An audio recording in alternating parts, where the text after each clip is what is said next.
Hey there friends, welcome back to the channel. My name is Andy, and for this video, I've decided to dive back into Total War Rome Remastered for a very special reason.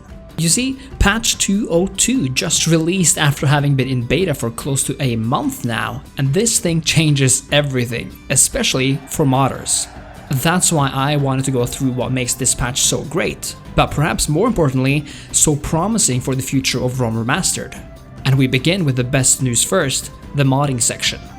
Rome Remastered was kind of hyped a lot for its potential with modding capabilities, because the original Rome was so moddable, offering massive mods that completely overhauled the entire game.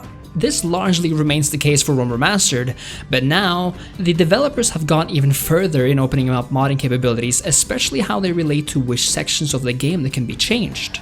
In this sense, perhaps the biggest news is the fact that we have increased limits for some of the most important values in the game, namely units, regions, and resources. This means that modders are able to implement even more variety than before, now able to design over 500 types of units, filling the campaign map with over 500 cities and towns, and expanding the resource limit to be virtually unlimited, up from a maximum of 21.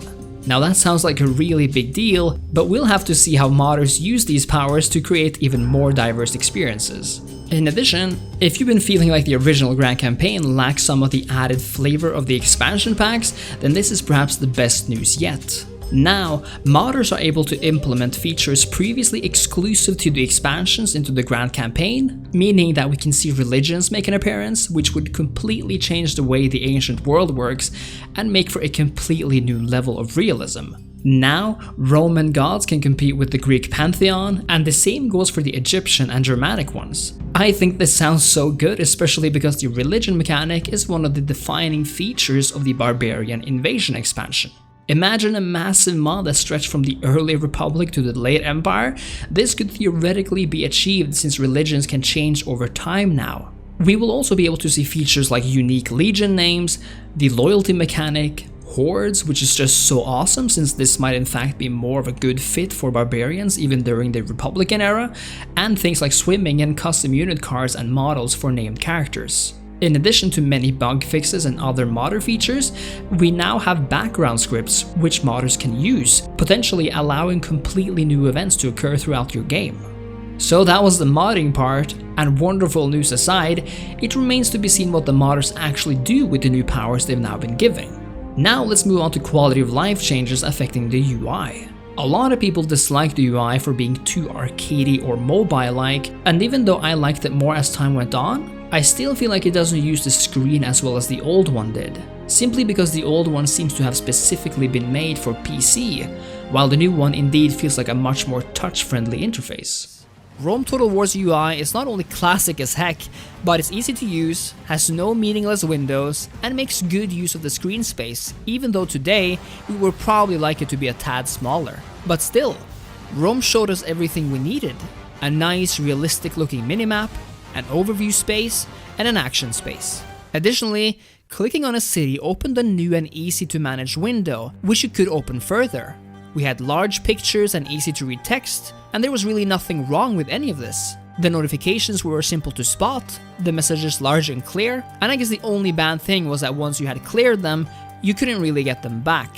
All in all though, Rome's UI was great, and especially for its time.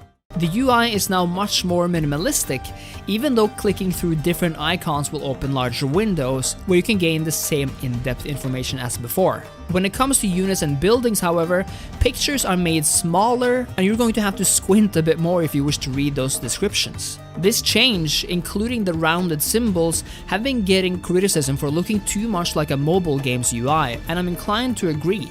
It's not optimal, and it feels like the developer hasn't really thought of making as much use of the screen space as they should have, especially for those unit or building descriptions.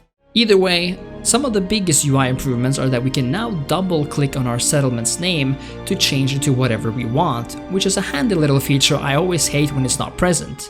Additionally, we can now change the tax rate straight from the settlement panel easily with a few clicks, making that process even faster. It's now easier to switch between armies and settlements without your previously opened windows always closing and changing, which is great because you might not always want that. And in terms of the map, we now have a button to click which will recenter your map towards north, which is a handy feature if you've been playing around with the keys and cannot really seem to completely recenter the map again. And we have a nice little projected turn income number beside our actual income now, which is really weird that we didn't have before, but which is nice that we have now. In addition, we now have several fixes to the battle AI. And some of these are the decreased likelihood of the AI routing into hostile armies so that they're not easily slaughtered. Sadly, the AI is absolute most of the time. It can't recognize a defensive position if it meant in its face. And when they're defending, they will rarely move forward to attack you, even if you have a range superiority and will cut them down from afar. This makes playing on very hard the only choice, as you will most likely win virtually every battle you play unless you meet significantly more powerful enemy units. What's perhaps worse is your own unit pathfinding. I specifically do not play extreme unit size because I know it can cause problems, but even on Ultra, units will not know what the hell to do with themselves in city streets, either taking forever to get somewhere, get information, or just, I don't know what the crap this is. It's honestly quite a shock sometimes going back to Rome and experiencing this level of incompetency from the AI, and it's even more shocking that more hasn't been done to fix it in this remaster. More work clearly needs to be done here, either by developers or by the blessed modders of the Total War community. We have an increased deployment rate of units onto walls and the rate at which soldiers enter towers, which I swear has been such an annoyance in this game because it's been so slow and buggy at times, but hopefully this will fix the issue. And perhaps the most important parts deal with AI pathfinding, which was honestly atrocious in the original. But now, we see that many of these are and have been worked on, for example by fixing that units can be stuck along waypoints, fixing AI path processing, or fix an issue where units would randomly begin running back and forth and split from the main unit in guard mode, which should not happen, especially not in guard mode. Furthermore, we have numerous bug fixes and other improvements, relating for example to camera controls and field of view on the battle map and the campaign map, and the improved stability in multiplayer games. Of course, what I'd really love to have implemented, which we still haven't, is that sweet multiplayer campaign, which just, come on guys, let us play multiplayer campaigns together. Just do it. Say it with me now, CA. Online multiplayer campaigns. Okay, perhaps two things. Online multiplayer campaigns and local hot seat campaigns. Bring them back, CA. You tormentors of faith. We know you can do it.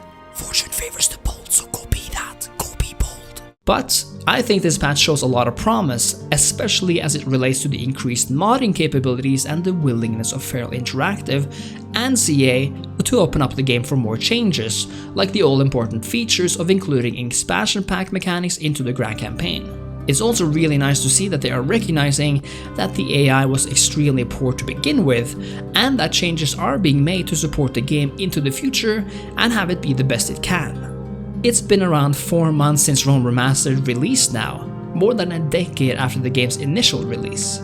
I reviewed the game at launch, talking about how much I loved the game itself and how excited I was for the modding scene to return, but that the AI did indeed suck more than I would have liked. This was my conclusion to the review, and it remains largely the same, except for these changes now, which hopefully fix many of those issues. In short, Rome Remastered is great. So how do you find Rome Remastered these days? And are you excited for this latest patch, or at the very least, what it may mean for the future of the game? Let me know in the comments down below, and don't forget to leave a like and subscribe to the channel if you enjoy what I do. Thank you so much for watching, friends, and I'll see you next time. Cheers!